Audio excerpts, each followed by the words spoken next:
जमलेल्या माझ्या तमाम हिंदू बांधवांनो, भगिनींनो आणि मातांनो,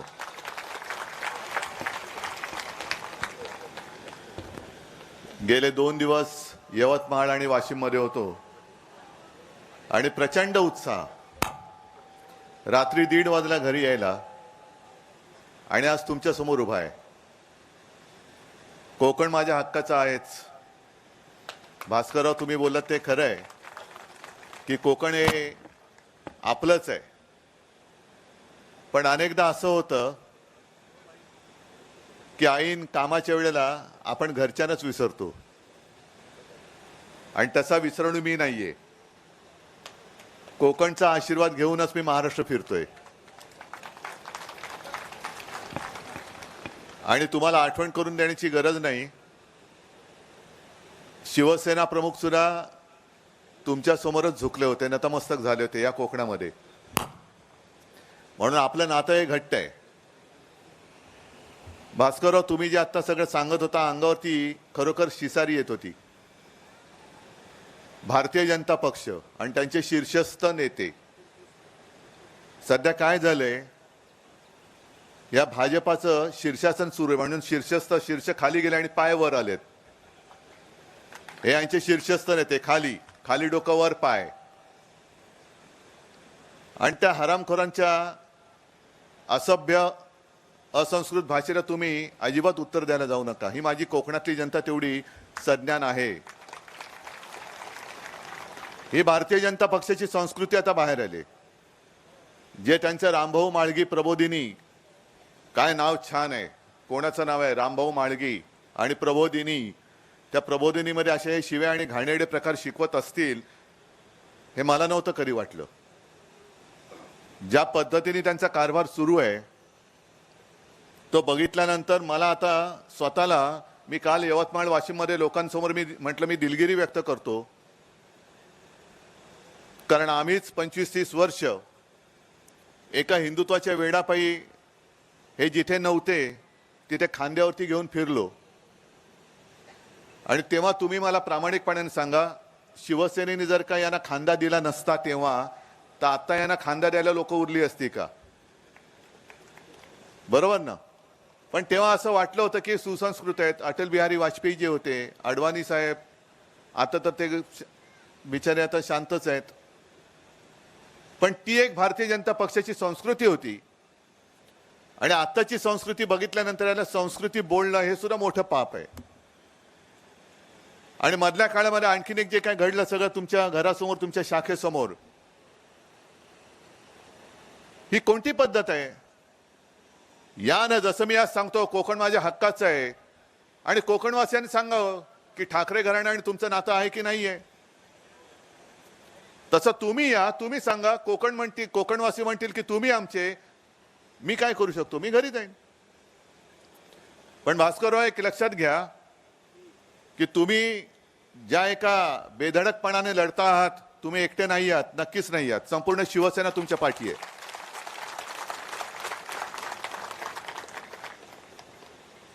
आणि इथे जे काय गुंडागर्दी करणारे लोक आहेत, आता तुम्ही विचार करा. तुम्ही आता बोलताना हा मतदारसंघ येतो रायगडमध्ये, पलीकडचा जातो सिंधुदुर्ग.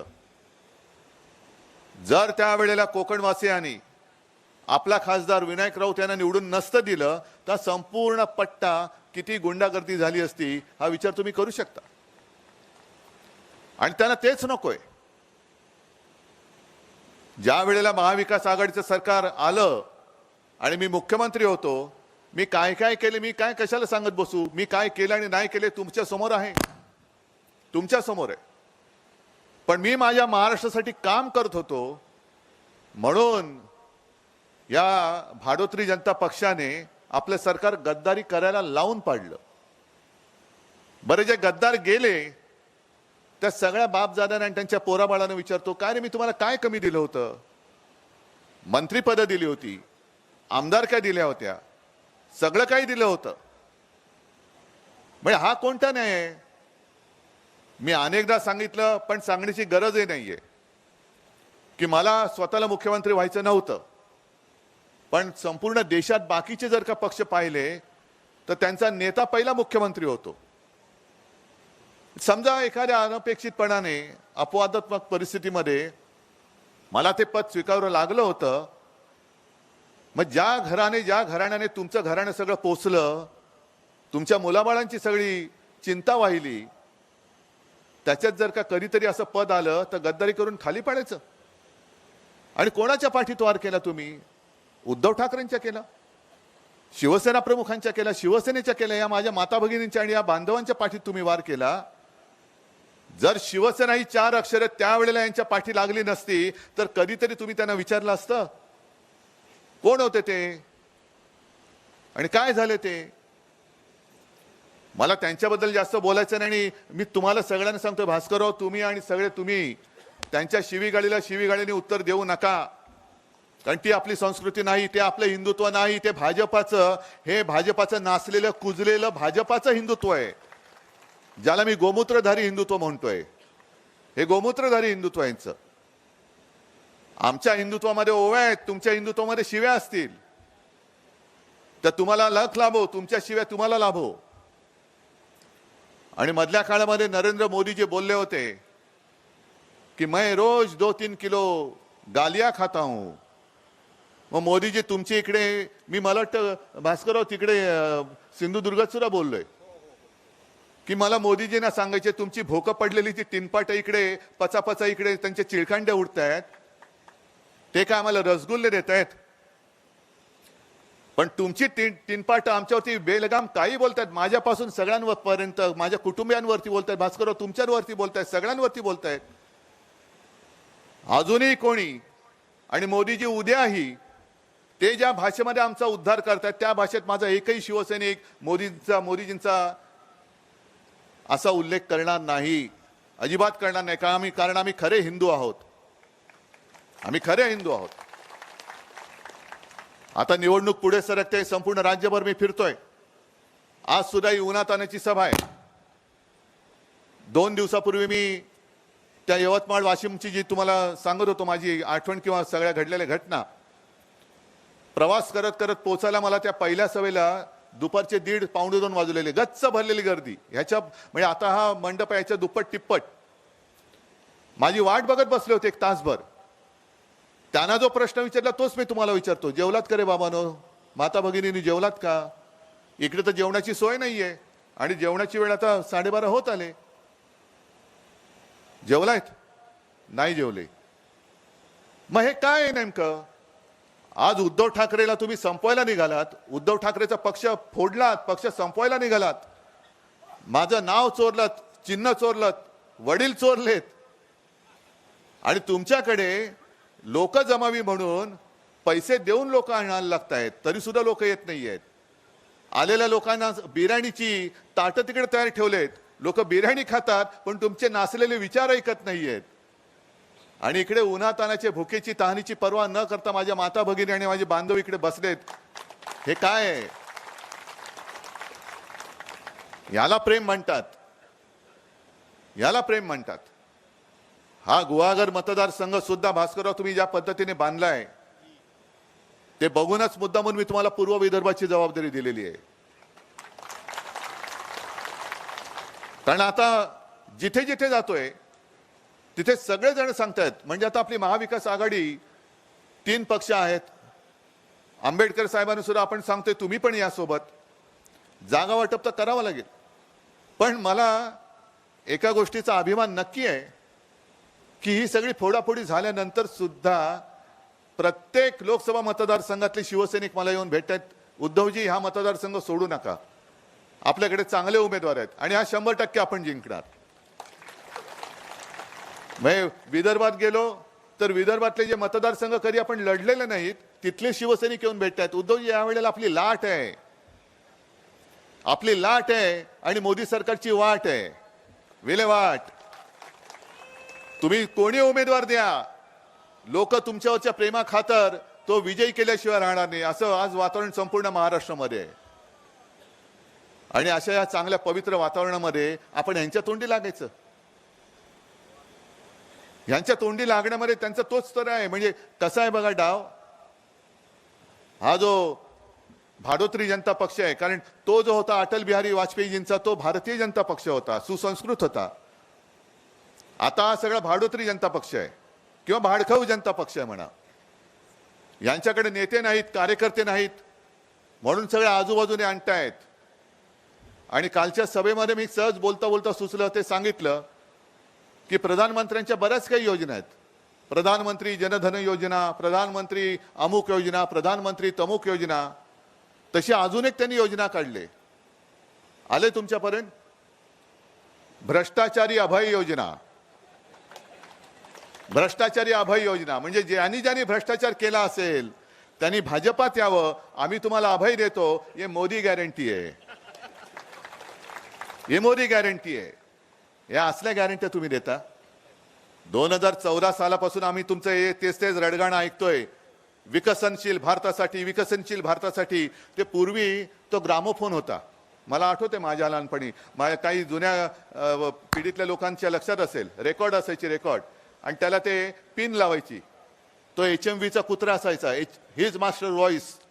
तसे त्यांचे काही अंधभक्त आहेत, मग ते जे काय सांगतात ते ऐकायचं. पण ती रेकॉर्ड असं असायची की कधीतरी अडकायची आणि अडकली का पुढे जायचीच नाही. आता शिवसेना प्रमुखाने त्या काळामध्ये जे काय बोलले होते ते मी नाही बोलू शकत, कारण ते गाणं कसं अडकायचं, ती गाण्यातली नेमकी ओळ अडकल्यावरती त्याचा अर्थाचा अनर्थ कसा व्हायचा ते शिवसेना प्रमुख सांगायचे. तशी यांची रेकॉर्ड अडकले 14 पासून. 2014ला काय सांगितलं, 2019 साली बघा काय होईल. 19 साली काय सांगितलं, 2024 साली बघा काय होईल. झालं काहीच नाहीये.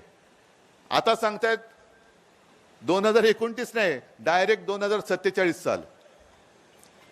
मग मला त्यांना विचारायचे, 10 वर्ष आम्ही तुमचं ऐकलं, आता तुम्हाला कळलं की भारत हा विकसित व्हायला पाहिजे, विकसनशील भारतासाठी पुन्हा एकदा मोदी सरकार. मग 10 वर्ष मोदी सरकार काय गवत उपटत बसलं होतं की काय? 10 वर्ष काय केलं? नाही, गवत उपटत बसलो होतो. मग आता काय? आता आम्ही बघा 2047 साली तुम्हाला आम्ही काय काय देऊ. मग मी सुद्धा सांगतो, ते 2047 साली देत आहेत. मी तुम्हाला सगळ्यांना सांगतो, मी 3000 साली तुम्हाला प्रत्येकाला चंद्रावरती घर देईन. हवंय की नको? अरे काय तुम्ही त्यांची गॅरंटी मानता आणि माझी नाही मानत? बरं, हे येऊन मोदीजी बोलले की भाई और बहनों 2050 तक मैं आप सबको चांद पे घर दे दूंगा. चला सगळे मोदी मोदी मोदी मोदी. काय नाही, हा सगळा जो काय त्यांचा घृणास्पद प्रयत्न चालू आहे तो कशासाठी चालू आहे मुद्दामून तुम्हाला सांगायला पाहिजे. बाकीच्या गोष्टी त्याचा परामर्श भास्कर जाधव यांनी घेतलेलाच आहे, गीतेनी सुद्धा घेतलेला आहे. आणि भास्करराव आहेत खंबीर, इथल्या स्थानिक ज्या काही समस्या आहेत ते आहेत खंबीर, मला त्याच्यावरती जास्त बोलण्याची गरज नाहीये. जी MIDC देत होतो ती कशी थांबवली वगैरे वगैरे सगळ्या गोष्टी तुम्हाला माहिती आहेत. मासेमारीमध्ये सुद्धा मध्ये मी ऐकलं होतं पेपरमध्ये की आता मासेमारी करायला सुद्धा LED लावून गुजरातच्या बोटी येत आहेत ना. मग इथून सगळं गुजरातला नेतायत. सगळे उद्योगधंदे MIDC आमच्या हक्काची द्यायचीच नाही. महाराष्ट्रात येणारे आणि असणारे उद्योग हे गुजरातला न्यायचे. आमचे मासे पण तुम्ही न्यायचे. आणि आम्ही काय करायचं? आम्हाला काय घंटा नाही, कारण राम मंदिर केलंय, तुम्ही घंटा वाजवत बसा, बाकी उद्योग आम्ही घेऊन जातो गुजरातला. मला गुजरात बद्दल काही राग नाहीये. अनेक गुजराती कुटुंबाच्या कुटुंब वर्षानुवर्ष आपल्या महाराष्ट्रामध्ये राहत आहेत. कुठे काय त्यांचं आपलं भांडण आहे?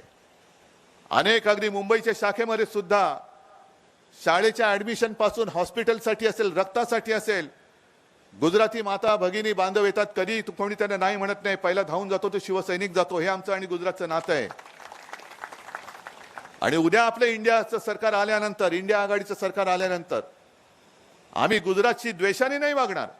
जे गुजरातचं हक्काचं असेल ते आम्ही गुजरातला नक्की देऊ. पण आज जसं मोदीजी वागतायत, मोदीजी तुम्ही देशाचे पंतप्रधान आहात का फक्त गुजरातचे पंतप्रधान आहात हेच आता कळत नाहीये. आणि एवढी मस्ती डोक्यामध्ये गेलेली आहे.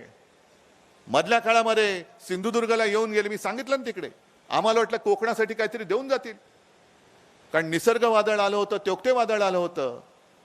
ना मोदीजी इकडे फिरकले, ना केंद्राने एक पैशाची मदत इकडे केली होती. केंद्राच्या निकषाच्या पलीकडे जाऊन महाविकास आघाडी सरकारने इथल्या सगळ्या त्या आपत्तीग्रस्तांना मदत केली होती. अनेक वेळेला असं होतं की चक्रीवादळ आल्यानंतर धावपळ होते आणि 2 वर्ष लागोपाठ चक्रीवादळ आलं. काय सांगावं, परत कधी येईल. मग अचानक सगळ्या लोकांना घरं खाली करून न्यायचं कुठे, म्हणून मी सांगितलं होतं की जिथे जिथे अशी धोक्याची ठिकाणं आहेत तिकडे माझ्या नागरिकांना कुठेही गैरसोय होऊ नये अशी निवारा केंद्र तिकडे बांधा, की जिकडे माता भगिनी येऊन राहतील, वेगळे आपले सगळे पुरुष मंडळी येऊन राहतील, तिकडे चांगली शौचालय असतील, टॉयलेट असतील, त्यांना काय हवं नको जेवण खाण्याची व्यवस्था होईल. कुठेतरी तंबू बांधलाय आणि घुसवून टाकलं त्यांना, असं नको. तशी पक्की निवारा केंद्र बांधा. जे लाईट जातात ते लाईट्स का जातात, तर तारेचे खांब पडतात. मग ते लाईट जाऊ नये. कारण मला अजूनही आठवतंय चिपळूणच्या बाजारपेठेत आपण फिरत होतो, करोना होता आणि एक दुर्दैवी घटना घडली होती. तिकडे काही रुग्णांचे प्राण गेले होते ऑक्सिजनच्या अभावी. ते ऑक्सिजन कमी होता म्हणून नाही, तर लाईट गेले होते. ऑक्सिजन होता पण लाईट गेले म्हणून ऑक्सिजन नाही देऊ शकलो. आणि त्याच्यासाठी आपण ठरवलं होतं की या सगळ्या ज्या वीज वाहक तारा आहेत त्या भूमिगत करायच्या. वादळ किती आलं तरी माझे नागरिक त्या निवारा केंद्रात सुरक्षित राहतील आणि किती मोठं वादळ आलं तरी वीज पुरवठा बंद होणार नाही, ही जबाबदारी मी तेव्हा घेतली होती मुख्यमंत्री म्हणून. आणि आता हे जे सांगतायत यांना 14 साली आपणच निवडून दिलं, 19 साली आपणच निवडून दिलं. आता पुन्हा आपल्याला निवडून द्यायचं आहे. अनंत गीतेंना तर निवडून द्यायचं आहे, पलीकडे विनायक राऊतना निवडून द्यायचं आहे. पण आता आपण त्यांना बसवणार नाही आहोत, आपल्या हक्काचा इंडिया आघाडीचा पंतप्रधान बसवणार आहोत. बरं, त्यावेळेला सुद्धा 30 वर्षानंतर एकट्या भारतीय जनता पक्षाचं सरकार आलं होतं. 270 272 प्लस आलं होतं ना. 19 साली 300 प्लस झाले. यांची हवस संपत नाही. आता म्हणे आपकी बार 400 पार. कशासाठी 400 पार पाहिजे? जे मी तुम्हाला सांगतोय तुम्ही नीट लक्षात घ्या. ते 400 पारचे त्यांचे डाव एवढ्यासाठी आहेत की यांना घटना बदलायची आहे. कारण घटना बदलायला काही मतांची आवश्यकता असते. पूर्ण संसदेमध्ये 2/3 काय त्यांचं असतं ना, 4 अष्टमांश अशी सगळी जी काही मतदारांची आकडेवारी असेल तर ते घटना बदलू शकतात. गेल्या अधिवेशनामध्ये यांनी जवळपास 100-150 विरोधी पक्षाचे खासदार निलंबित करून टाकले आणि कायदे पास करून घेतले ना. आपल्याला काय वाटलं की हे काहीतरी थातूर चालले, तसं नाहीये. त्यांचे ते डाव आहेत. या कायद्याला कोणी विरोध करता कामा नये, कारण विरोध करायला तुम्ही समोर कोण ठेवतच नाही आहात. विरोधी पक्ष हा म्हणजे काही देशद्रोह्यांचा पक्ष नाही, त्यांना सुद्धा याच जनतेने निवडून दिलेला आहे. विरोधी पक्ष हा सुद्धा जनतेचाच आवाज आहे. आणि विरोधी पक्षाचे एक खासदार तुम्ही निलंबित करून टाकून काही घातक कायदे त्यांनी मंजूर करून घेतले. आणि आता त्यांना पुढचा डाव टाकायचा जो आहे तो म्हणजे तेवढे 400च्या वरती खासदार निवडून आले का घटना बदलतील. आणि घटना बदल करताना समोर कोणी विरोधाचा आवाज शिल्लक असता कामा नये म्हणून त्यांना 400 पार व्हायचंय. तुम्हाला चालतंय? डॉक्टर बाबासाहेब आंबेडकरांनी लिहिलेली घटना हे बदलून टाकणार आणि स्वतःची दुर्घटना हे आपल्या देशाच्या माथी म्हणजे आपल्या माथी हे लादणार, हुकुमशाही लादणार. आणि त्या लढाईच्या विरुद्ध मी उभा राहिलेलो आहे. मला त्यांची इकडे गंजलेली सगळी तीनपाट त्यांच्या तोंडी लागायचंच नाहीये, कारण ही कसपट आहेत. यांचं जीवन, राजकीय जीवन हे त्यांच्यावरती अवलंबून आहेत. ते जेव्हा यांना गेट आउट पण येईल तेव्हा बघा हे सुद्धा टमरेल घेऊन बरोबर लाईनीत उभे राहतील. पण मला जो धोका दिसतोय तो धोका दिसतोय की देशावरती एक गंडांतर येत आहे. 400 पारचा नारा देऊन देशाची घटना बदलून हुकुमशाही आणण्याचा यांचा डाव आहे. 1 नेशन 1 इलेक्शन म्हणजे काय? अजून मुंबई महापालिकेच्या निवडणुका घेत नाहीयेत, अजून काश्मीरच्या निवडणुका घेत नाहीयेत. 5 वर्ष होऊन गेली काश्मीरला. 370 कलम काढलं, आपण पाठिंबा दिला होता. पण काश्मीरच्या निवडणुका अजून घेत नाहीयेत. मुंबई महापालिकेची निवडणूक घेत नाहीत, राज्यातल्या इतर महापालिकांच्या निवडणुका घेत नाहीयेत. पण 1 नेशन 1 इलेक्शन म्हणजे याच्या पुढे फक्त अध्यक्षांची निवडणूक होईल. जशी रशियामध्ये पुतिनची होते तशी हे पुतिन बाबा नवीन तिकडे बसतील आणि संपूर्ण विल्हेवाट लावून टाकतील, पोलिसांची वाट लावतील. जसं पुतिन न्यायमूर्ती नेमतात तसे हे आपल्या देशातले न्यायमूर्ती नेमायला लागतील. निवडणूक आयुक्त तर यांचाच आहे, यांचेच सगळी धुणी भांडणी करणारा निवडणूक आयुक्त आहे. एका निवडणूक आयुक्ताने राजीनामा दिला त्या गोयल यांनी कारणच कळलेलं नाहीये. आणि आता माझ्याकडे जी बातमी आली की त्या गोयलच्या जागी ह्यांचा खास एखादा घरगडी हा तिकडे त्याच्या जागी बसवणार आहेत. म्हणजे संपूर्ण पद्धत तुम्ही नासून टाकणार. आक्षेप घेणारे, आरोप करणारे तुम्हीच, न्याय निवाडा करणारे तुम्हीच, सजा सुनावणारे तुम्हीच. मग आम्ही काय करायचं? ही संपूर्ण जी काय पद्धत, म्हणजे अगदी आता तरी चंद्रचूड साहेब आहेत आणि सर्वोच्च न्यायालयामध्ये सुद्धा काही असे कणखर न्यायमूर्ती बसलेत, म्हणून ही लोकशाहीची शेवटची धुकधुक चालू आहे. आपली सुद्धा केस तिकडे प्रलंबित आहे. न्यायालय फटक्याच्या मागून फटके देत आहे. पण मी न्यायालयाला सुद्धा हात जोडून विनंती करतोय, परवा सुद्धा केली होती, आज करतोय, सर्वोच्च न्यायालयाला मी हात जोडून विनंती करतोय की लोकशाही शेवटच्या घटका मोजते. पात्र अपात्रतेचा जो काही निर्णय आहे तो शिवसेनेसाठी केवळ आहे अशातलं समजू नका. हा देशाच्या लोकशाहीसाठी घातक आहे.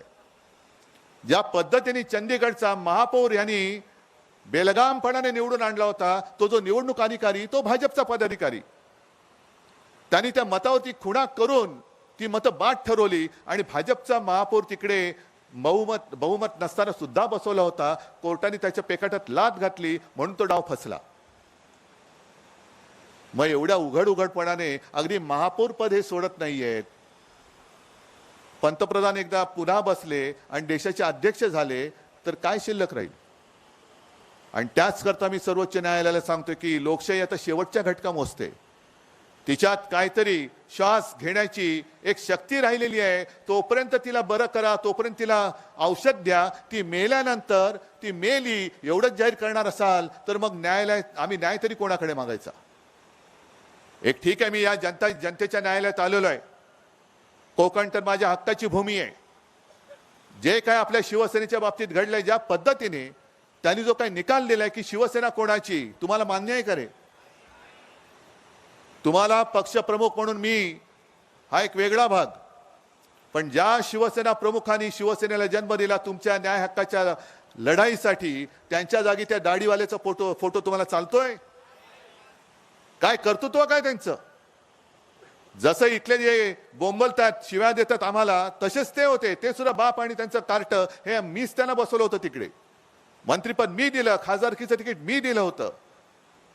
पण तोच माझा जणू काही गुन्हा झाला आणि त्या गुन्ह्याची फळं ही अशी मी भोगतोय असं त्यांना वाटत असेल तरी त्यांना त्यांची जागा दाखवण्यासाठी आज महाराष्ट्र पेटून उठलेला आहे.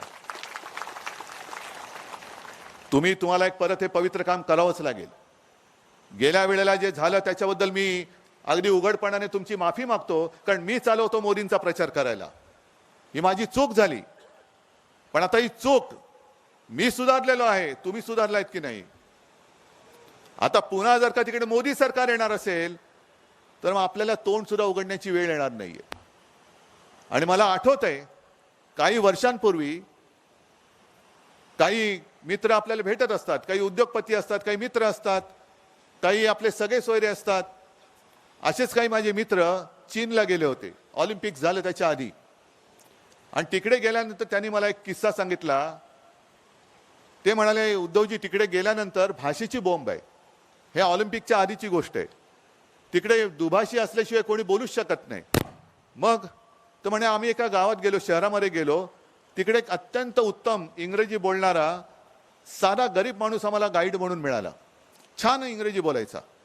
आणि मग आम्ही त्याला सांगितलं की अरे तू एवढं चांगलं इंग्लिश बोलतोस, पण त्याची गरिबी कळत होती. त्याचं बटन तुटलं होतं, खिसा थोडा फाटला होता, पण इंग्रजी व्यवस्थित एकदम फरड इंग्लिश बोलायचा. तर त्याला आम्ही सांगितलं, अरे तू आपल्या ह्या चीनची जी राजधानी बीजिंग, ते बीजिंगला का नाही जात? आता तिकडे ऑलिम्पिक्स होणार आहे, देशभरातनं सगळे पर्यटक तिकडे येतील, तुला 2-5 पैसे जास्त मिळतील. तो म्हणाला नाही म्हणे, मला जगायचंय. तुला जगण्यासाठीच सांगतोय. बीजिंगमध्ये गेलास, परदेशी पाहुणे येतील, तुला जास्त पैसे मिळतील. नाही म्हणे, मला जगायचंय. तुला जगायचं म्हणजे काय? तुला जगण्यासाठी आम्ही सांगतोय. तुला तसं नाहीये. बीजिंगमध्ये जर अनावधानाने सुद्धा एखादी व्यक्ती कळत नकळतपणाने सरकारच्या विरोधात बोलली तर 2 दिवसामध्ये ती व्यक्ती अदृश्य होते. मला अदृश्य व्हायचं नाही, मला जगायचंय. मला तेव्हा काय वाटलं होतं की अरे हे चीनचं फारच भयानक आहे, पण ते आता होताना आपल्या देशात होईल की काय अशी भीती वाटायला लागलेली आहे. जे त्यांच्या विरोधात बोलतील त्यांना सरळ देशद्रोही म्हणून तुरुंगात टाकलं जात आहे, सरळ धाडी टाकल्या जात आहेत. हे राजन साळवी इकडे बसलेत, आज सुद्धा नोटीस आलेल्या आहेत. म्हणजे साधे साधे माझे कार्यकर्ते त्यांच्यावरती नोटीसी मारल्या जात आहेत, पण त्यांच्या गटात गेले. हे काल परवाकडेच बघितलं ना तुम्ही, ज्यांचा उल्लेख मी अभिमानाने करत होतो गेले तिकडे, झाले ईडी बिडी बंद. सगळे आरोप करणारे तुम्हीच. त्या वेळेपर्यंत तुम्हाला कळलं नव्हतं. 2014 काय त्याच्या आधीपासून अगदी अनिल परब काय सगळेच. अनिल परबानी तर त्यावेळेला 92-93 साली पोलीस आणि मिलिटरीचा मार खाल्ला होता, त्याला जनावरासारखं भर रस्त्यात तुडवलं होतं. तरी सुद्धा ते शिवसेना सोडत नाहीयेत. राजन साळवी शिवसेना सोडत नाहीयेत, कारण ते लढवई आहेत. पण तुम्ही भाजपात या नाहीतर जेलमध्ये जा. ठीक आहे, तुमची मस्ती किती दिवस चालते मी बघतो. आमचं राज्य येत आहे आणि त्या अधिकाऱ्यांना सुद्धा सांगतोय, तुमच्या ईड्या बिड्या काय असतील त्या ईडीचं बंडल करून बरोबर काय करायचं ते आम्ही करू. जर माझ्या शिवसैनिकांना छळत राहाल तर थोडे दिवस थांबा. आमचंच सरकार आल्यानंतर या अधिकाऱ्यांना सुद्धा, ज्यांनी अन्यायाने माझ्या शिवसैनिकाला त्रास दिलाय, त्यांना सुद्धा कायद्याचे फटके काय द्यायचे ते आम्ही दिल्याशिवाय राहणार नाही. आणि हे सगळं असं वातावरण तुम्हाला मी सांगितल्यानंतर मी तळमळीने तुम्हाला सांगतोय, पोट तिडकीने सांगतोय. जे मला जाणवतंय, जे मी बघू शकतोय ते मी तुम्हाला सांगतोय की हे पाप आता आपल्याकडनं होता कामा नये. त्यावेळेला देशाच्या स्वातंत्र्यासाठी अनेक जणांनी बलिदान केलं, त्यांनी बलिदान केलं म्हणून आपण आपलं स्वातंत्र्य उपभोगू शकतो. आता ते त्यांनी बलिदान करून दिलेलं स्वातंत्र्य मतदान करून आपण टिकवू शकतोय की नाही. त्यांनी तर बलिदान केलं, आपल्याला मतदान करायचंय. कारण नाहीतर पुढच्या पिढ्या ह्या आपला उल्लेख काय म्हणून करतील, देशभक्त म्हणून करतील का जे भाजपा करते. द्वेष पसरवते सगळीकडे, द्वेष, हिंदू मुसलमानांमध्ये द्वेष, यांच्यामध्ये द्वेष, त्यांच्यामध्ये द्वेष. आम्ही देशभक्त आहोत, आम्ही द्वेषभक्त नाहीत, अजिबात नाही. आणि म्हणूनच तुम्ही या भर उन्हाच्या सभेमध्ये अगदी सूर्य आग ओकत असताना सुद्धा माझ्यासाठी थांबलात. हेच मोठं एक दिलासा देणारं चित्र आहे. ह्यालाच मी माझे आशीर्वाद मानतो. हीच माझी शक्ती आहे, हीच माझी ताकद आहे. भाडोत्री जनता पक्षाकडनं पैशाचा अमाप वापर होईल, धबधबे कोसळतील, पण माझं आव्हान आहे, तुम्ही या महाराष्ट्रामध्ये पैशाचा पाऊस पाडून दाखवाच. पैशाचा पाऊस पडला तरी सुद्धा महाराष्ट्राची जमीन ही पवित्र आहे. किती पाऊस पडला तरी गद्दारीचा कोंब या महाराष्ट्रामध्ये ही माती उगवू देणार नाही. एक सुद्धा गद्दारीचा कोंब इथे उगवणार नाही. आणि त्याच करता उद्याची जी निवडणूक आहे, भास्करराव तुम्ही बोललात की प्रचाराला येऊ नका. ठीक आहे, तुमचं वचन मी पाळलं. मी प्रचाराला येणार नाही, पण आपल्या विजयाच्या अनंत गीतेंच्या विजयाच्या मिरवणुकीला म्हणण्यापेक्षा सभेला मी येणारच. आणि त्या विजयाची जबाबदारी मी तुमच्यावर सोपवतोय. घेणार आहात? ठीक आहे, ठरलं? ठीक आहे, बाकी काय बोलायची? रमजान सुरू झाल्याने शिमला 2 दिवसाने शुभेच्छा. हा नाही, आता एकदा सगळं जुळलं की होणार नाही. आता शिमगा तर काय आता 2 दिवसावरती नाही, तो या भाडोत्री जनता पक्षाचा रोजच शिमगा चालू आहे. त्याच्यामुळे तो काय नाही, ते काय बोंबायचं ते बोंबलू दे त्यांना. आपला शिमगा आता येतोय, तो शिमगा नुसता बोंबलून नाही साजरा करायचा, तर त्या होळीमध्ये हुकुमशाहीची होळी करायची आहे. हुकुमशाहीची होळी. आणि रमजानचा सुद्धा पवित्र महिना सुरू होतोय. अनेक ठिकाणी आता हे वंचितचं काय होणार विचारणारे हे मुस्लिम बांधव आहेत. अनेक ठिकाणी मुस्लिम बांधव सोबत आलेले आहेत. तुम्ही सोबत राहा, बाकी काय करायचं काय व्हायचं ते आपण बघून घेऊ. तुम्हाला परत एकदा सगळ्यांना मी शुभेच्छा देतो आणि तूर्त मी आपली रजा घेतो. जय हिंद, जय महाराष्ट्र.